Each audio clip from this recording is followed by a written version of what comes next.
దావీదు తర్వాత మూడవ రాజు ఎవరంటే సొలొమోను గారు. దావీదుకి సొలొమోనుకి మధ్య ఉన్నటువంటి వ్యక్తే ఈ నాతాను ప్రవక్త. దావీదు తర్వాత సొలొమోనుని రాజుగా అభిషేకించింది ఎవరు అంటే నాతాను ప్రవక్త. దావీదుకు అనుక్షణము వెన్నంటి ఉన్నటువంటి వ్యక్తి.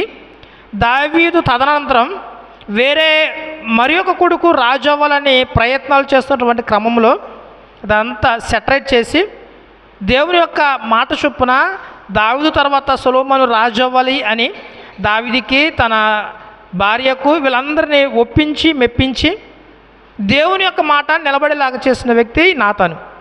సో దావీదుకి సొలొమోనుకు మధ్య ఒక వారధి, 2 తరాలను దేవుని వైపు నడిపించినటువంటి గొప్ప వ్యక్తే ఈ నాతాను ప్రవక్త. నాతాను గురించి బైబిల్లో సుమారుగా ఆ పేరుతో 6 ఉన్నారు. నాతాను అనే పేరుకు అర్థం ఏమిటంటే దేవుడే ఇచ్చాడు అని అర్థం. ఈయన ప్రవక్తగాను రెండవ దినవృత్తాంతాలు మీరు తీయవసలేదు. 2వ దినవృత్తాంతాలు 9వ అధ్యాయము 29వ వచనం చూసినట్లయితే చరిత్రలో కొన్ని గ్రంథాలు రాసినటువంటి వ్యక్తిగా కూడా ఈ నాతాను ప్రవక్త గారు మనకి కనబడతారు. బైబిల్లో ఈయన గురించి చాలా తక్కువ సార్లు 4-5 చోట్ల మాత్రమే ప్రస్తావించబడింది. ఈ ప్రస్తావించబడినటువంటి ఈ 4 చోట్లను బట్టి మనము 3 విషయాలు నేర్చుకోవాలి. ఆ 3 విషయాలు చాలా క్లుప్తంగా చెప్పి నేను ముగించడానికి ఇష్టపడుతూ ఉన్నా. నాతాను గురించి మొదటి ప్రస్తావన బైబిల్లో ఎక్కడ కనపడుతుంది అంటే 2వ సమూయేలు గ్రంథము 7వ అధ్యాయము 2వ సమూయేలు గ్రంథము 7వ అధ్యాయము మొదటి 2 వచనాలు. యెహోవా నలుదిక్కుల అతని శత్రువుల మీద అతనికి విజయం ఇచ్చి అతనికి నెమ్మది కలిగి చేసిన తర్వాత రాజు తన నగరి యందు కాపురముండి నాతాను ప్రవక్తను పిలువనంపి, నేను దేవదారు మ్రానుతో కట్టిన నగరి యందు వాసము చేయుచుండగా దేవుని మందసము డేరాలో నిలిచి ఉన్నదనగా చాలరా. నాతాను దావీదు యొక్క రిలేషన్షిప్ మొదటి ప్రస్తావనలో ఎలా ఉందంటే ఒక స్నేహితుడిలాగా ఉంది. దావీదు నాతానును ఎలా ఫీల్ అయ్యాడు అంటే ఒక స్నేహితుడిగా ఫీల్ అయ్యాడు. ఎంతలా అంటే మన మనసులో ఏదైనా ఆలోచన వస్తే అది చేయాలని ఉంది, లేకపోతే ఈ వ్యాపారం చేయాలని ఉంది, లేకపోతే ఇలాంటిది చేయాలని ఉందని ఏదైనా మనసులో మనకు అనిపిస్తే మనము భార్యతో కానీ తల్లితో కానీ కుటుంబ సభ్యులతో కానీ ముందు ప్రస్తావించకుండా ఫ్రెండ్తో ప్రస్తావిస్తాం. మరి అలా అనిపిస్తుందిరా, నీ ప్లాన్ ఏంటో చెప్పు అని ఫ్రెండ్ని అడుగుతాం. అలాగే దావీదుకి రాజ్యము సుస్థిరమైపోయింది, రాజ్యంలో నెమ్మది వచ్చేసింది, ఇంకా దావీదుకు ఏ బాధ లేదు. అటువంటి పరిస్థితుల్లో దావీదుకు ఒక ఆలోచన వచ్చింది. అయ్యయ్యో, నేను గొర్రెల కాపరి స్థాయి నుంచి ఒక రాజ మహాప్రస్థానంలో ఉండేటువంటి స్థాయికి దేవుడు నన్ను తీసుకొచ్చాడు. నేను ఇప్పుడు ఎక్కడ ఉన్నానంటే బైబిల్లో మనం చదివామే, దేవదారు మ్రానుతో కట్టిన నగరి యందు వాసము చేయుచుండగా. నేను ఈ స్టేజ్లో ఈ స్టేటస్లో ఉంటే దేవుని మందసం ఎక్కడ ఉంది? డేరాలో ఉంది. ఇది కరెక్ట్ కాదు. ఏదో విధంగా దేవుని కోసం నేనేం చేయాలి, ఒక మందిరాన్ని కట్టాలని డిసైడ్ అయిపోయాడు. డిసైడ్ అయిపోయిన వెంటనే ఎవరితో చెప్పారు అంటే ఒక ఫ్రెండ్షిప్, ఒక స్నేహ సంబంధం కలిగినటువంటి నాతానుతో చెప్తాడు. నాతాను పిలువునంపించి నాతానుతో ఈ మాట చెప్తారు. నాతాను, నేను ఇలాగూ మందిరాన్ని కట్టాలనుకుంటున్నాను మందసం కోసము, నీ ఆలోచన ఎలా ఉంది? అప్పుడు నాతాను గారు ఏమంటారంటే 3వ వచనంలో, నాతాను, యెహోవా నీకు తోడుగా ఉన్నాడు, నీకు తోచినదంతయు నెరవేర్చమను. రాజు ఎవరిని అడిగితే వారు ఎంత కావాలంటే అందిస్తారు, అడగాల్సిన అవసరం లేదు కాదు. దావీదే తనకు తాను కట్టేయగలడు. కానీ కట్టే ముందు నాతాను అడుగుతూ ఉన్నాడు, కడదామనుకుంటున్నాను, నీ ఆలోచన ఏంటి? నాతాను గారు అంటారు, నీకు ఎలా అనిపిస్తే అది చేసే, దేవుడు నీకు తోడుగా ఉంటాడు చెప్పి నాతాను గారు వెళ్ళిపోయారు. ఇక్కడ వాళ్ళిద్దరు సంబంధం ఎలా ఉందంటే ఒక మంచి స్నేహ సంబంధం కలిగి ఉంది. చెప్పిన తర్వాత నాతాను గారు ఇంటికి వెళ్ళిపోయారు. ఇంటికి వెళ్ళిపోయిన తర్వాత దేవుడు నాతానుతో అంటున్నాడు, నాతాను దావీదుని అడిగినప్పుడు నువ్వేం చెప్పేసావంటే నీకు ఏది ఇష్టమైతే అది కట్టేయమని చెప్పావు, కానీ దావీదు మందిరం కట్టడం అనేది నాకు ఇష్టం లేదు. 2వ దినవృత్తాంతాల్లో చూస్తే దావీదు చేతులు యుద్ధంలోని రక్తాన్ని అంటుకున్నందున దావీదు మందిరం కట్టడం అనేది నాకు ఇష్టం లేదు, నువ్వు కట్టవద్దు, కానీ నీ కుమారుడైనటువంటి సొలొమోను ఈ మందిరాన్ని కడతాడు. ఇప్పుడు ఏం చేయాలి? నాతాన్ గారు వెళ్ళి దావీదుతో చెప్పాలి. ముందే దేవుని అడగకుండా నాతాన్ని చెప్పేశాడు, నీకు ఏది కావాలంటే అది చేసే, దేవుడు నీకు తోడుగా ఉంటాడు. ఇప్పుడు రాత్రి పడుకుంటానేమో దేవుడేమో నువ్వు చెప్పిన తప్పు, దావీదు కడతాం నాకు ఇష్టం లేదు, కావాలంటే దావీదు యొక్క కొడుకైనటువంటి సొలొమోను కట్టడము నేను యాక్సెప్ట్ చేస్తా ఉన్నాను, నువ్వు వెళ్ళి చెప్పు. పాపము చాలా గిల్టీగా ఫీల్ అయ్యి ఉంటాడు. ఎందుకని? రాజు దగ్గర నాతాను ప్రవక్త యొక్క మాట పోయింది. కానీ ఇక్కడ మాట పోవటం ఇంపార్టెంట్ కాదు, గిల్టీగా ఫీల్ అవ్వటం ఇంపార్టెంట్ కాదు. దేవుడు ఏది చెప్తే అది చేయాలంతే. ఫ్రెండ్షిప్తో చేసేయని చెప్పాడు, కానీ ఇప్పుడు దేవుడు ఏం చెప్తున్నాడు? నాతాను నువ్వు దావీదుకు ఫ్రెండ్ అయితే అవ్వచ్చు, కానీ ముందు నువ్వు నాకెవరివి? సేవకుడివి, ప్రవక్తివి. నీ మాట కాదు నా మాటగా వెళ్ళి చెప్పు. తెల్లవారుజామునే లేచి కబురు పంపించి, దావీదు నువ్వు మందిరాన్ని కట్టొద్దు, నీ కుమారుడైనటువంటి సొలొమోను మందిరాన్ని కడతాడు. మొదటి ప్రస్తావనలో నాతాను ఎలా కనపడతాడంటే ఒక ఫ్రెండ్గా కనపడతాడు. 2వ ప్రస్తావనలోనికి వెళ్ళి నేను ముందుకు వెళ్ళడానికి ఇష్టపడుతూ ఉన్నా. ఇదే 2వ సమూయేలు గ్రంథము 12వ అధ్యాయము మొదటి 2 వచనాలు. మొదటి ప్రస్తావనలోనేమో దావీదు నాతాను ఒక ఫ్రెండ్స్గా ఉంటారు. 2వ ప్రస్తావనకు వచ్చేటప్పటికి వీళ్ళిద్దరి మధ్య రిలేషన్ ఎలా ఉంటుందంటే ఒక ప్రవక్తగా ఉంటుంది. ముందేమో దావీదు అడగగానే నీకు ఇష్టమైంది నువ్వు చేసే, దేవుడు నీకు తోడుగా ఉంటాడు అన్నంత ఫ్రీనెస్ ఉంది. 2వ సందర్భానికి వచ్చేటప్పటికి అది అలా లేదు. ఎలా ఉందంటే ఇంకొంచెం కఠినంగా ఉంది, కొంచెం కటువుగా ఉంది.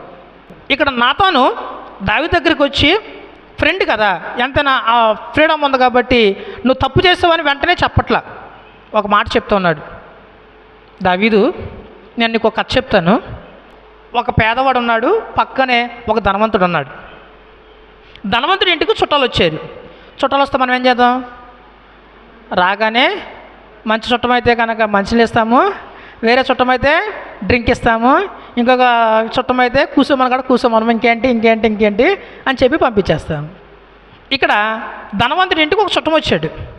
చుట్టం రాగానే ధనవంతుడు ఏం చేశాడంటే, నువ్వు కూర్చో, చాలా రోజుల తర్వాత మా ఇంటికి వచ్చావు, నువ్వు కంపల్సరీగా మా ఇంటికాడ భోజనం చేసే వెళ్ళాలి. పనివారిని పంపించారు. ఈ ధనవంతుడికి ఆల్రెడీ పొట్టేళ్ళు కానీ, మేకలు కానీ, గొర్రెలు కానీ, విస్తారమైనటువంటి పశు సంపదతో పాటుగా విస్తారమైనటువంటి సేవకులు ఉన్నటువంటి మిక్కిలి ధనవంతుడు. బంధువు వచ్చినప్పుడు ఏం చేయాలి? తనకున్నటువంటి గొర్రెలు ఏదో దాన్ని కోసి కూరండి బంధువుకు పెట్టాలి. కానీ ఇతను ఏం చేశాడు తెలుసా? పక్కన ఉన్నటువంటి పేదవాడు ఒకే గొర్రెని అల్లారు ముద్దుగా మేపుకుంటే నువ్వు వెళ్ళి ఆ గొర్రెను కోసి మన ఇంటికి వచ్చే చుట్టాలకి భోజనం పెట్టమన్నది. ఈ మాట నాతాను దావీదునగా, ఎవడాడు అంత పని చేసింది అని నా దగ్గర తీసుకురా, తోలు తీసిపడేతను అన్నాడు. వెంటనే నాతాను ఏమన్నాడంటే, ఆ ధనవంతుడు మరి ఎవరో కాదు, ఎవరు? నువ్వే. నీకు ఎంతోమంది భార్యలు ఉన్నారు, ఎంతోమంది ఉపపత్నులు ఉన్నారు, నువ్వు రాజుగా ఉన్నావు, మహాభోగభాగ్యాలను అనుభవిస్తూ ఉన్నావు. నీ సేవకులలో, సైన్యంలో నిన్ను నమ్ముకున్నటువంటి ఉరియా యొక్క భార్యను నువ్వు మోహించి, ఉరియా భార్య నువ్వేం చేసావు? తప్పు చేసావు. తప్పు చేసి అట్ట వదిలిపెట్టలేదు, గొర్రెను అక్కడ చంపినట్లుగా ఇక్కడ ఉరియా నువ్వేం చేసావు? మోసపూరితంగా చంపేశావు. అప్పుడు దాకా దావీదుకి అతను చేసినటువంటి తప్పు తెలియలా. ఎట చెప్పాడు? కన్విన్స్డ్గా నువ్వు చేసింది పెద్ద తప్పు అని చెప్పే విధంగా ఒక కథ రూపంలో దావీదుకి చెప్పాడు. వెంటనే తను చేసినటువంటి తప్పు యొక్క తాలూకా ఎంత తీవ్రమైనదో దావీదుకి అర్థమైంది. వెంటనే పశ్చాత్తాపంతో పరుపు తేలేంతగా కన్నీటి ప్రార్థన చేశాడు. ఆ ప్రార్థన పూర్వకంగానే 51వ కీర్తన, మీరు ఇంటికి వెళ్ళిన తర్వాత చదువుకోండి, 51వ కీర్తన దావీదు రాశాడు. నాతాను ఎంత మంచివాడని నేను ఎందుకు చెప్తున్నానంటే, చెప్పే చోట చెప్పే విధంగా చెప్పాలి. వినేదాన్ని బట్టే మీకు ఉంటుంది. ఇక్కడ నాతాను దావీదు వినే విధంగా, అర్థమయ్యే విధంగా తన తప్పు చెప్పాడు. ఫలితంగా దావీదు తన తప్పు తెలుసుకున్నాడు. ఇక్కడ నాతాను ఎలా కనపడుతున్నాడంటే చక్కటి ప్రవక్తలాగా. దేవుడు ఏదైతే చెప్పాడు, దావీదు చేసిన తప్పును తప్పులాగా కరాఖండిగా నువ్వు చెప్పి బుద్ధి చెప్పి రా, అక్కడతో వదిలిపెట్టల. దావీదు ప్రాయచిత్త పడిన పనిష్మెంట్ కూడా ఉందని చెప్పు. నీకు ఫ్రెండ్ అయితే అవ్వచ్చు, కానీ తప్పు చేశాడు. తప్పు ఫలితం ఏంటంటే అతని యొక్క మొదటి కొడుకు చనిపోతాడు. తన కుటుంబము యుద్ధాలు ఆపకుండా జరుగుతూనే ఉంటాయి. మూడవది, మీ ఇంటి ఆడవారి మీద మానభంగము. నువ్వు వేరే వాళ్ళ మీద ఏ విధంగా అయితే తప్పు చేసావో నీ ఇంటిలో ఆడపిల్లల మీద ఆ విధమైనటువంటి తప్పు. మూడవ సందర్భం చెప్పి నన్ను ముగిచేస్తాను. ఇదే మొదటి రాజుల గ్రంథము 1వ అధ్యాయము 26వ వచనం. అయితే నీ సేవకుడైన నన్నును, యాజకుడైన సాదోకును, యెహోయాదా కుమారుడైన బెనాయాను, నీ సేవకుడైన సొలొమోను అతడు పిలిచినవాడు కాడు. దావీదుకు నాతానుకు మధ్య రిలేషన్ అనేది మనకి ఇక్కడ కనపడుతుంది. సేవకుడు మల్టీ రోల్ పోషించాలి నేను చెప్తా ఉంటాను. ఎలా అంటే సంఘ విశ్వాసులు ఏదైనా సేవకుడితో పంచుకునే విధంగా సేవకుడు ఉండాలి. సేవకుడు ఎప్పుడు సంఘస్థులకి అందుబాటులో ఉండాలి. ఏదైనా సరే నా సేవకుడు మా ఇంట్లో వాడు అనుకునేలాగా ఉండాలి. సేవకుడు కూడా అలాగే ఉండాలి. దావీదు దగ్గరికి ఎవరు వచ్చారు? నాతాను వచ్చాడు. నాతాను వచ్చి దావీదును ఏమని సంబోధిస్తూ ఉన్నాడంటే, అయ్యా మీకు తెలియని ఘోరమైనటువంటి పని ఒకటి ఆల్రెడీ జరిగిపోతూ ఉంది. అదేంటి అంటే నీ కొడుకు ఏం చేశాడో తెలుసా? నీకు వ్యతిరేకంగా రాజు అవ్వడానికి అక్కడ ఒక చిన్న మీటింగ్ ఏర్పాటు చేశారు. దేవుని యొక్క ప్రణాళిక ఏంటంటే సొలొమోను రాజు అవ్వాలి. అతను పార్టీ ఏర్పాటు చేసుకున్నటువంటి పార్టీకి ఊరందరూ పిలిచారు కానీ మమ్మల్ని పిలవలేదు అని చెప్పేటువంటి క్రమంలో దావీదును బట్టి నాతాను ఒక మాట అంటాడు. అదేంటంటే, అయితే నీ సేవకుడైన నన్నును. నాతాను ఎవరు? గొప్ప ప్రవక్త. ఇప్పుడు ఇక్కడ ఏమంటున్నాడు? అసలు అలా కుదురుతుంది అది? ఈ రోజులో ఎవరైనా ప్రవక్త కానీ సేవకులు కానీ అట్లా అంటారా? అసలు కాలు మీద కాలు తీసి కింద పెట్టరు. సేవకులు మల్టీ రోల్ పోషించాలి. మల్టీ రోల్ పోషించేలాగా మీరేం చేయాలి? సేవకుల్ని ట్యూన్ చేయాలి. అంతేగాని సేవకులకి వచ్చే సేవకులు మీరు చిడతలు వాయించేసి అయ్యగారు చెప్పేసి అన్ని మాత్రం పైన పెట్టకూడదు. నాతాను ఫస్ట్ ఫేజ్లోనేమో ఒక ఫ్రెండ్ లాగా ఉన్నాడు దావీదుకి. సెకండ్ ఫేజ్లోనేమో ఎలా ఉన్నాడు? నాకు తెలిసి మీరు చెప్పరని కరెక్ట్గా ఏదైతే దేవుడు చెప్పాడో అది మొక్క మీద కొట్టినట్టు చెప్పినటువంటి ప్రవక్తగా ఉన్నాడు. మూడవ ఫేజ్లో ఎలా ఉన్నాడంటే కష్టం వచ్చినప్పుడు ఓదార్చేటువంటి ఒక మంచివాడిగా ఉన్నాడు. నాలుగో ఫేజ్లో ఎలా ఉన్నాడు అంటే ఇంటిలోని ఒక సేవకుల్లాగా. నీ కొడుకు ఏం చేస్తున్నాడంటే అక్కడ రాజుగా తనకు తాను ప్రకటించేసుకునే సమయంలో ఉన్నాడు. దేవుని యొక్క ప్రణాళిక ఏంటంటే, నేను ముగిచ్చేస్తాను, అయిపోయింది. దేవుని యొక్క ప్రణాళిక ఏంటంటే సొలొమోను రాజు అవ్వాలి. రాజా నువ్వేం చేస్తావో తెలీదు, సొలొమోనుని రాజుగా ప్రకటించు. ఇది చెప్పే ముందు నాతాను ఎవరి దగ్గరికి వెళ్ళారంటే బత్షెబ దగ్గరికి వెళ్ళాడు. బత్షెబ దగ్గరికి వెళ్ళి, అమ్మ ఘోరం జరిగిపోయింది, నీ కొడుకును కాదని ఇంకొకరు అంటున్నాను. ఇంతకు ఎవరైనా అమ్మా చాలా సంతోషంగా ఉంది. చెమటలు కాచినా సరే నాకు చాలా సంతోషంగా ఉంది. అదోనియా తనకు తానుగా రాజుగా ప్రకటించేసుకుంటున్నాడు. నువ్వేం చేయాలి? దావీదు దగ్గరికి వెళ్ళి, బత్షెబ వెంటనే ఉరుకులు పరుగులు ఎక్కడికి వెళ్ళిందంటే దావీదు దగ్గరికి. అప్పుడు దాకా బత్షెబ దావీదు దూరంగా ఉన్నారు. దావీదుకు సేవ చేయడానికి ఒక చిన్నదాన్ని ఇచ్చి వదిలేశారు. ఎప్పుడైతే అదోనియా రాజైపోతున్నాడని తెలిసాడో ఉరుకులు పరుగుల మీద తన కొడుకుని తీసుకుని, నాతాను ప్రవక్తను తీసుకుని, బెనయాని తీసుకుని దావీదు దగ్గరికి వెళ్ళి, మీకు ఒకసారి చెప్పినట్టున్నాను, సాష్టాంగ నమస్కారం పడిపోయి నీ కాలు పట్టుకుంటున్నా, నా కొడుకుని రాజు చేయి, నువ్వు నా మీద ఒట్టేసావు, ఒట్టు తీసి గట్టి మీద పెట్టొద్దు, అక్కడ అదోనియా రాజుగా అయిపోతున్నాడు, నువ్వు ఏదో ఒకటి చేసేయి అని చెప్పి దావీదును కన్విన్స్ చేస్తూ ఉంది. వెనకలు నాతాను చక్క చేయకట్టుకుని ఆయన పని అయిపోయింది. అవునా కదా? ఇక్కడ చేయవలసిన పని ఏంటంటే నాతాను అదే చేయాలి. దేవుని యొక్క ప్రణాళిక ఏంటంటే సొలొమోను రాజు అవ్వాలి. రాజు అవ్వాలి అని చెప్పి వదిలేలా ఆ ప్లాన్ ఎగ్జిక్యూట్ చేసేటువంటి విషయంలో కూడా సేవకుడు సహాయం చేస్తూ ఉన్నాడు. ఆయన పని ఏంటంటే చెప్పి వదిలేయాలి, చెప్పి వదల్లా, అందరినీ పురుకొల్పి ఇది చేయండి అది చేయండి అలా ఉండండి మీరు అక్కడికి వెళ్ళండి నువ్వు చెప్పని ఏదో విధంగా ఆ ప్లాన్ ఎగ్జిక్యూట్ చేసి ప్రాసెస్లోకి వచ్చే విధంగా చేశాడు ఈ నాతాను ప్రవక్త. ప్రెజెంట్ హల్లెలూయా హల్లెలూయా. ఇదే మొదటి రాజు గ్రంథము 1వ అధ్యాయంలోనే 34 వచ్చు. నేను లాస్ట్ మాట ఇది, ఇంక బైబిల్ క్లోజ్ చేసి వచ్చు మీరు.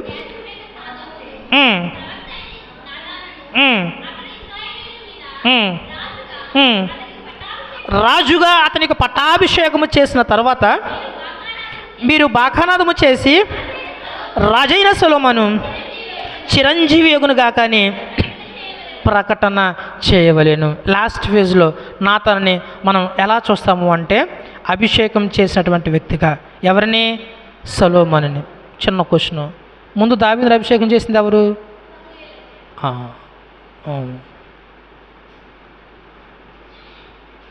అంత సీరియస్గా చూడద్దు, తప్పే అది. అట్లా చూస్తుంది మళ్ళీ. సౌలుని అభిషేకం చేసింది ఎవరు? సమూయేలు. దావీదుని అభిషేకం చేసింది ఎవరు? సాదోకు. ఇప్పుడు సొలొమోనుని అభిషేకం చేసింది ఎవరు? నాతాను ప్రవక్త. అంతవరకు నాకు ఇక సంతోషం, సాలేక అంతేగా పంట పండింది. చివరిగా నేను చెప్పి ముగిచేస్తూ ఉన్నాను.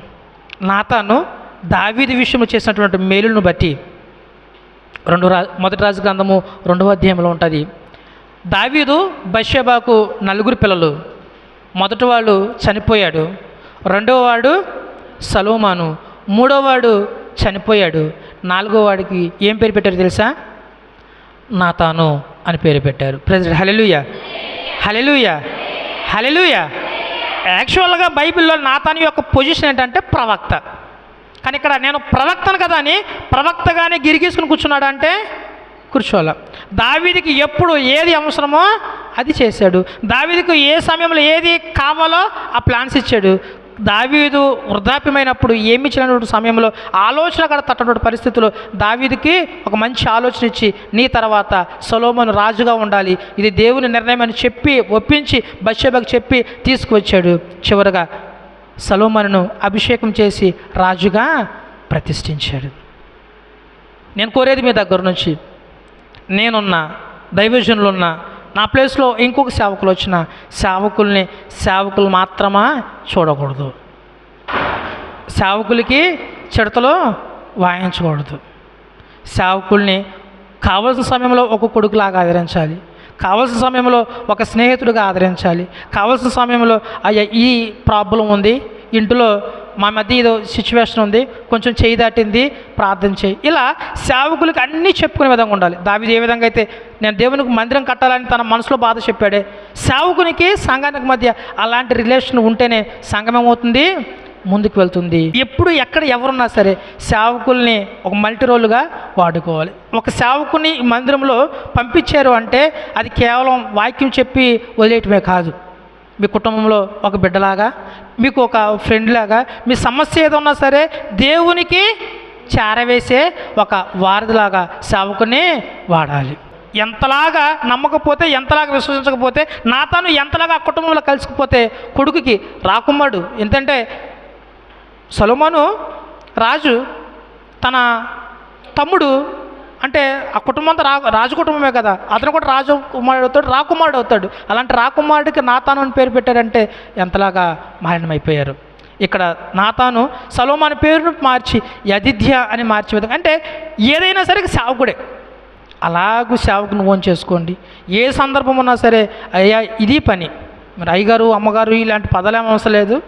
చర్చిలో ఉన్నప్పుడు గౌరవం వాళ్ళంతే, బయటికి వెళ్ళిన తర్వాత ఇదయ్యే పరిస్థితి, ఇంట్లో ఇది సమస్య, లేకపోతే ఫ్యామిలీలో ఇది సమస్య అని చెప్పి ప్రార్థన మీరు చేయాలి. మాతో కూడా ప్రార్థన చేయించుకుని సేవకుని 100కు 100% ఉపయోగించుకోవాలి.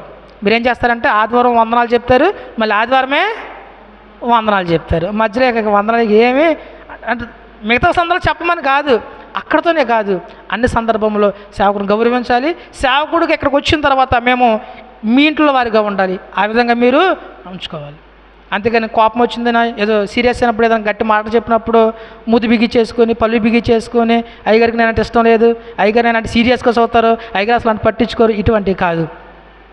దావీదు నాతాను యొక్క రిలేషన్ ఎలా ఉందో నాతో సంఘం రిలేషన్ కూడా అలా ఉండాలి. అలా ఉండులాగున దేవుడు ఈ సంఘంలో బలమైన కార్యం జరిగించును గాక. దేవుడు నాతాను వాడుకున్నట్లు నన్ను కూడా వాడుకును గాక.